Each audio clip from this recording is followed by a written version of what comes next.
Hi guys, thanks for joining me. So today, talking more about weighted calisthenics, I thought it would be a good idea to start talking about rest times, because rest times is going to have a really big factor when it comes to how effective your weighted calisthenics is going to be, how quickly you are going to build muscle and to get stronger. So I'm using my Easy Vest Kenzo Fitness and obviously using Olympic plates to get my weighted calisthenics. That is what I'm using to be able to do weighted calisthenics. For you, it might be a different weight vest, it might be a dip belt in a gym, it might even be something old school like a rucksack with some rocks or some books.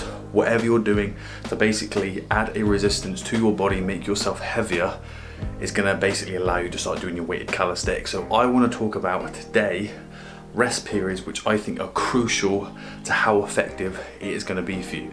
Before we get into that though, if you're new here, my name is Lee and this channel is dedicated to calisthenics and bodyweight training and everything within there, whether it's product reviews, beginner guides, or little videos like this. So if that interests you, make sure that you subscribe, hit that bell icon so you get notified whenever I upload. If you find the video useful, give it a thumbs up. If you know anyone that would benefit from this, make sure that you share it with them. And if you have any questions about what is being talked about in this video, comment down below and I will do my best to answer it. So getting into rest periods, this is something really crucial to your training, and it's something that when I used to be in the gym, whether it was when I used to do a bit of powerlifting, a bit of strongman training, but mainly still focusing on strength work, which easily goes from barbells into bodyweight stuff, is people would do a heavy set, whether it was a typical 5x5, and they were so eager to get on with the next set, whether it's that bodybuilding mentality of if you rest too long, the burn goes, whatever the mentality is. People don't like a lot of the time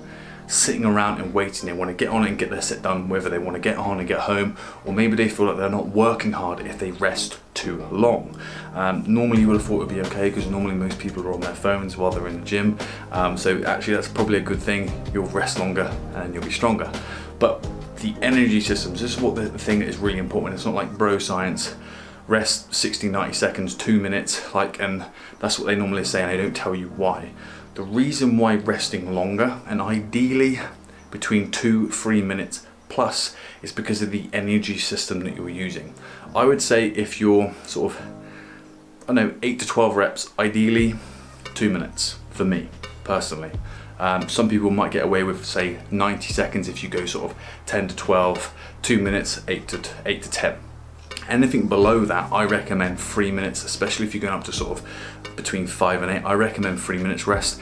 Anything below, I would say 3 minutes plus, especially if you're going into triples, doubles and singles. I would say 5 minutes plus. Some people even say rest as long as you need. Some people, like the kettlebell guy, Pavel guy, said the rest period is 5 to 15 minutes between sets if you have the time. That's crazy long, isn't it?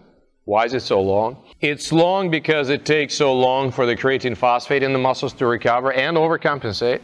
And it also because it takes your nervous system to rest, for the acidity to drop. So you may feel recovered, but you're really not.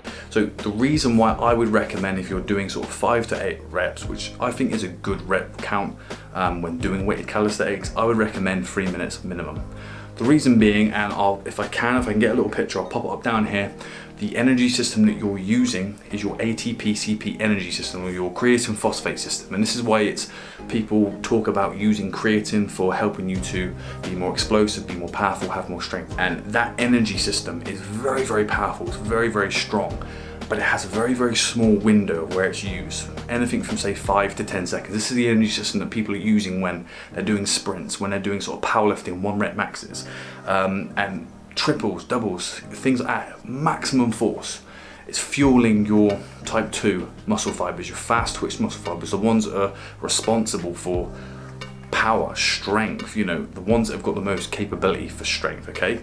This is their main energy system. Obviously, it's gonna overlap and go with the glycotic energy system or the anaerobic energy system, so the energy system that uses carbs and it's basically utilized without oxygen, okay? That normally is used between 8 and 12 reps, but the main energy system that we're going to be focusing on is the ATP-CP energy system, okay? The creatine phosphate energy system, okay? This is the one that you're primarily going to be using, or will have the biggest impact on your ability to lift heavy for multiple sets, whether you're doing 7 sets of 3, which I used to do, or 5 sets of 5. It's quite a lot of volume as well, and over a long period of time. But like I said, if I pop up a chart, it takes a certain amount of time for your body to resynthesize it, and this is going to be different for each person, okay? If you're used to training like this, your body might be more efficient. If you're taking creatine supplements, that may have an impact, and depending on what you eat, because certain foods have more creatine than other foods, it might have an impact, okay? But the general consensus, it will be like after, say, you know, a minute, a certain percentage will be back. After, say, 3 minutes, it might be up to like 90–95%, okay? You want that to be as high or as replenished as much as possible before you start lifting heavy.